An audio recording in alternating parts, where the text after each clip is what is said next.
Hey everyone, it's Wade Franson, and I'm in the studio with Claudette Milner. We've actually just pre-recorded the show that you're about to see the sneak peek of. We're so excited to share the life story, really, and the successes of Claudette Milner. She is a prolific author who got her start really in excelling in school and trending towards a career in chemistry until one of her instructors said, you know what?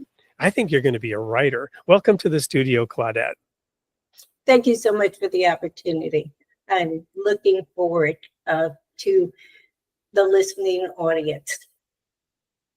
Well, I was just so excited in this pre-recording to discover exactly how prolific you are with the 8-part series for young people. And then I think it was over 60 books in a series that's now getting the interest of those who are doing stuff on Netflix. So what can you share about what you've learned over the course of writing all these books to entice the audience to come and hear more? What I want you to join the conversation. I want you to be able to look at the books and think about how awesome God is, and to be able to examine your own personal relationship with God. And I guarantee you that these books will show you the direction to finding your peace. And well, I was just going to say, and thank you so much for in the studio recording the show.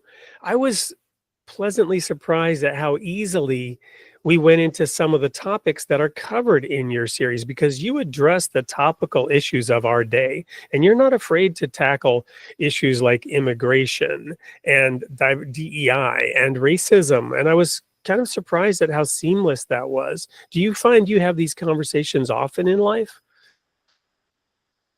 I find that God gives me these conversations so that I can have them in life. God wants us to know that He's watching. He's hearing the voices of our children, and He wants us to follow up on it. And we have to have these discussions. I think in the very first book, they called it the melting pot that is America. We have to have these discussions. Well, and God does share that He hears the cries of those who are oppressed. He is the father to the fatherless. He looks after the widows and the orphans. And He expects us to be involved in this as well. And I think that comes out very beautifully in our conversation. So there's a whole lot of wonderful discussion awaiting you when you tune in on August 31st to episode 172 of Created in the Image of God with Claudette Milner. See you there.